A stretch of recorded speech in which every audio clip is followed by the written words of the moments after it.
8वीं जमात से EET, CET, NMIMS के लिए अहम समाजी साइंस के नोट्स का सिलसिला 6 में आपका खैर मकदम है। तो आज का हमारा मौजू है दुनिया की कदीम तरीन तहजीबों में से चीन की तहजीब। हिंदुस्तान के शुमाली मशरिक में वाक़ा मुल्क चीन है। जर्द रंगत वाले मंगोल कबाइल इन लोगों के आबा व अजदाद हैं और यांग सेंग, सी कैंग और हुआंग हो या पीला दरिया इस इलाके के नुमाया दरिया हैं। इसीलिए इन्हें चीनी तहजीब का गहवारा कहा जाता है। चीन के आंसू या दुख ये हुआंग हो नदी थी। सैलाब के बाद इस दरिया ने अपना रुख गैर मुतवक्का अंदाज में बदला और मकानात और ज़रई ज़मीन ज़ेर आब आ गए। ये तमाम नहरों को बेकार कर देती थी।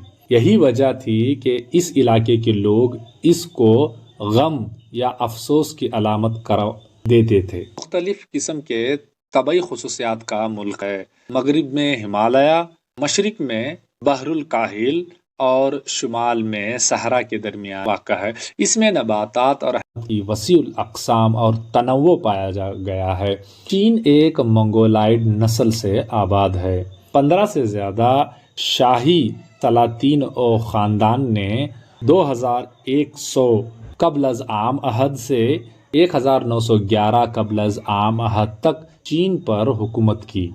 लेकिन हमारे पास 1500 ईस्वी तक के ही लिए ही अहम काफ़ी ज़राए मौजूद हैं। कदीम दौर के ख़ानदान जो 3 हो गुज़रे हैं, उनमें से जो पहला है वो ज़ियाई ख़ानदान, दूसरा शांग, तीसरा जो है ज़ोउ ख़ानदान। आखिरी चैंग या मंचू ख़ानदान था जो 1911 आम अहद में इसकी सल्तनत इख्तिताम पजीर हुई। पुई ने अज़ खुद तख्त को छोड़ दिया था।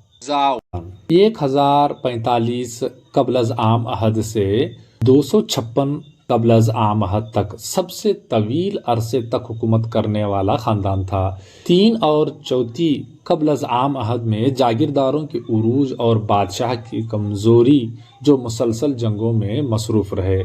किन ख़ानदान के ज़रिए शाही ख़ानदान की पकड़ मजबूत किया गया। इन हुक्मरानों ने अपनी सल्तनत को वसअत दी। चीन के सबसे मशहूर हुक्मरान का ताल्लुक ची किन इसी ख़ानदान से है। वुआंग ज़ो ख़ानदान का मशहूर बादशाह था। कन्फ्यूशियस, लाओ त्से मशहूर फ़लसफ़ी इसी के दौर में मौजूद थे। टी का मतलब है पहला, वुआंग टी का मतलब है चीन का शहंशाह। इसने चीन सूबे से हुकूमत की। वांग का नाम से ही चीन का नाम निकलता है। इसने सल्तनत को हुन्स के और मंगोलों से हमलों से बचाने के लिए चीन की दीवार अजीम की तामीरी काम शुरू किया।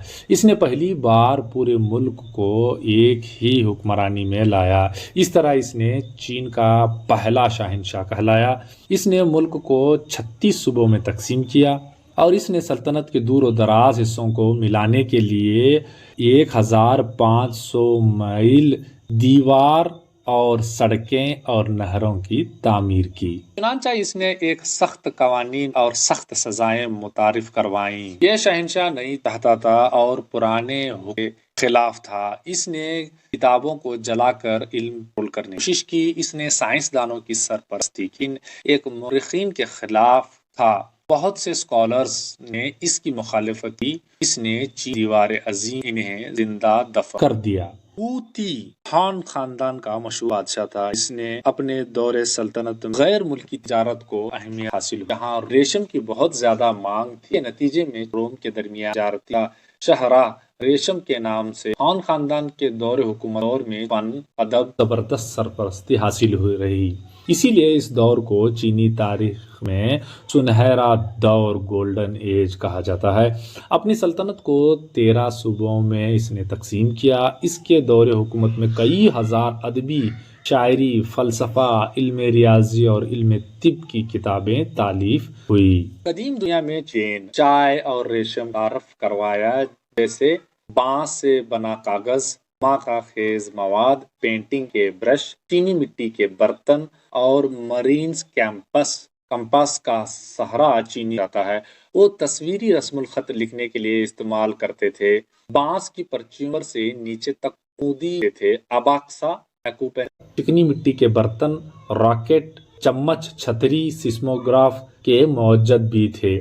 ٹیراکوٹا کے مجسمے یا اسکلپچرز، 8,000 سے زیادہ جنجو اور گھوڑے بہت ہی پرکشش ہیں۔ اس کے علاوہ روزمرہ کے اشیاء، کھلونے اور جنگی اوزار کانسے سے بناتے تھے۔ بڑے پیمانے تعمیر کرنے والی دیوار عظیم کی سب سے متاثر کن اور لازوال فن تعمیرات میں سے ایک ہے۔ یہ ہنس، منگولیوں اور دیگر حملہ آوروں سے حفاظت کے خاطر بنایا۔ یہ 5,000 کلومیٹر طویل اور 22 فٹ اونچائی اور 20 فٹ چوڑائی ہے۔ ہر کے بعد 400 فٹ پر ایک بالا حصار یا ٹاور بنایا گیا ہے۔ یہ قدیم دنیا کے عجائبات میں سے ایک ہے جس کا آغاز قن سلطنت کے شہنشاہ شی وانگ تی نے کیا تھا۔